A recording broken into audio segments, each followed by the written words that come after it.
Hey everyone, welcome to this lesson on performance psychology in action.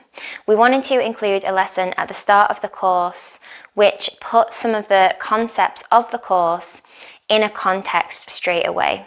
Sometimes in psychology it can all feel kind of conceptual, and it's like an extra step to get those concepts to apply in the real world.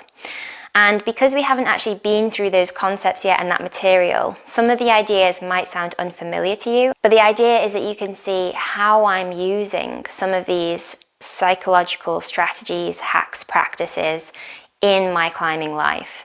And now you might not be able to relate to the climb that I am going to talk about, but you might be able to relate to some of the feelings and some of the thoughts and some of the barriers and gateways to performance that I had to manage in order to climb this climb.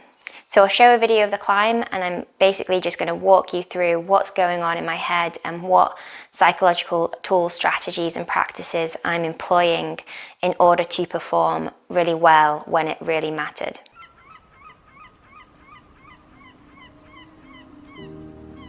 So the climb that I'm going to talk about is a climb called Muy Caliente, and it's given E9. And I won't go into the UK grading systems, but basically it's about AA+, and it has a very big run out with a protected section of 10 meters, and then you have to run it out for another 9 meters. So with a lot of rope stretch and everything, you could definitely be hitting the ground if you fall. Now, the end of the run out is not the hardest part, but there are some sections of quite hard climbing where the fall would be quite nasty. So this is an example of where I really needed to be in the best state of mind possible, and I really needed to be performing at my best when it mattered most. As you'll see as you go through the course, that a lot of the mental training that we do actually happens away from the performance. Actually, a lot of it happens away from the performance, and it did so in this case as well.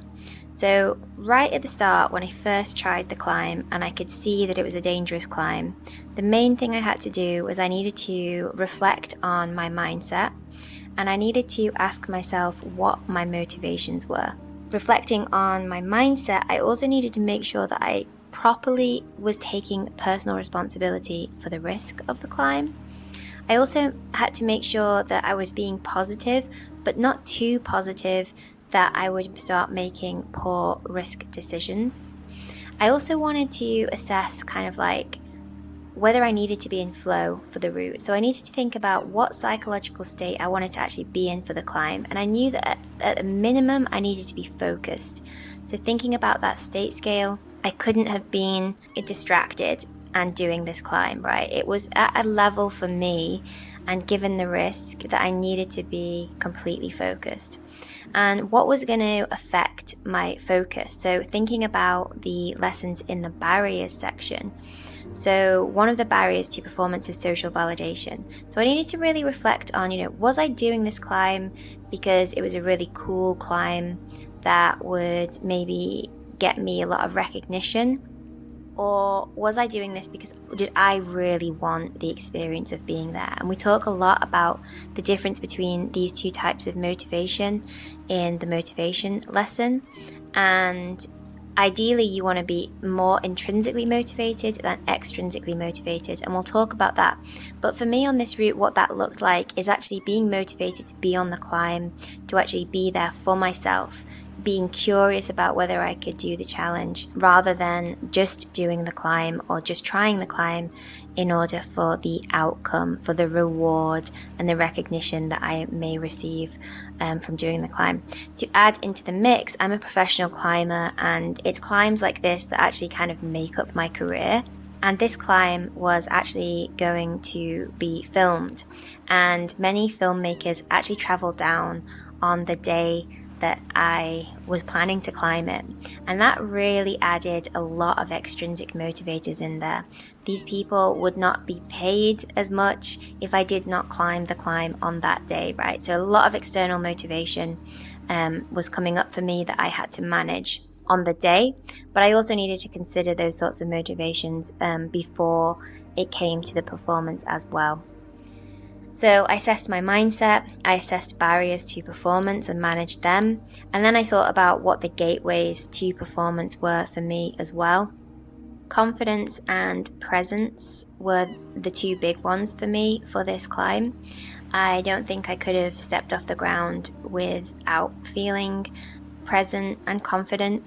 And actually, the fact that the climb was not in great condition on the day that I came to climb it, there were actually some holes that were wet, and I had to put foil in the back of the holes in order to stop the water from pooling in the pockets. And this really affected my confidence, and I really needed to reflect on whether that gateway to performance was actually strong enough for me.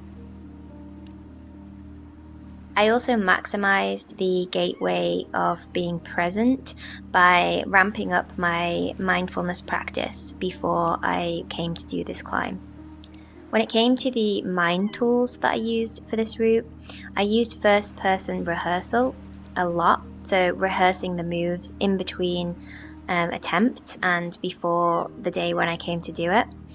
And the main thing that I did was I actually used breath in order to manage stress. I was incredibly nervous before climbing this climb. I had a very high stress response, and I used deep breaths in order to bring those stress levels down. I also used the physiological sigh with the double inhale, which I find to be pretty effective for managing anxious feelings. On the climb itself, I mostly tried to be present by focusing on really what the hands and footholds looked like and how they felt under my skin. And then there's one point in the climb where it was the crux for me, and I reached out and it felt really greasy and slippy.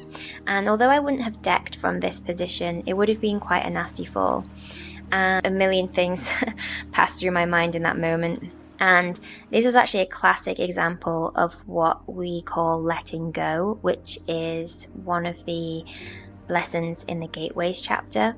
And it was kind of a moment where I could have retreated, I could have turned back, but I decided to kind of give in to the real intensity of the moment, the real challenge of the moment, and just try and really put in that effort. And it was kind of like in that moment I definitely flipped into that clutch state. It felt effortful and I was trying really hard, and then it kind of tipped more into flow as the challenge dropped a little bit for the remainder of the run out.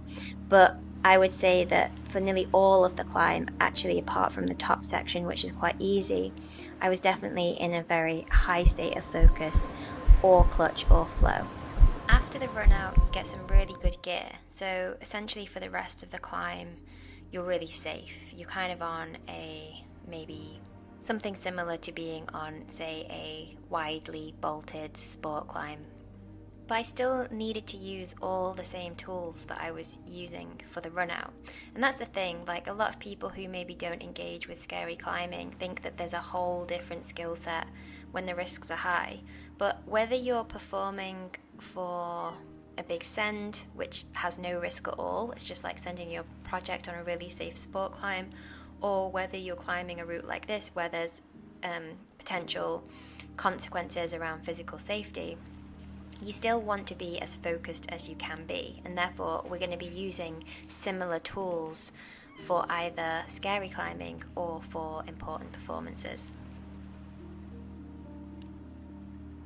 Okay, so in conclusion, I assessed my mindset and I considered whether it was optimal performance. I did a lot of work on assessing my motivations and whether I was intrinsically motivated enough, and I did a lot of work to remove extrinsic motivators.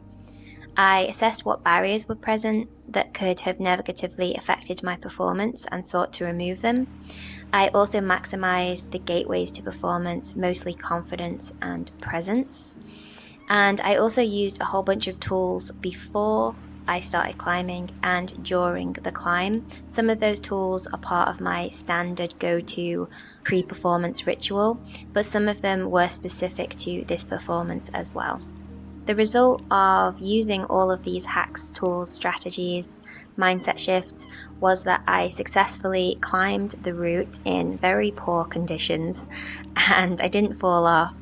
And that's probably for the best, because it's probably not a climb that you want to fall off of in certain places.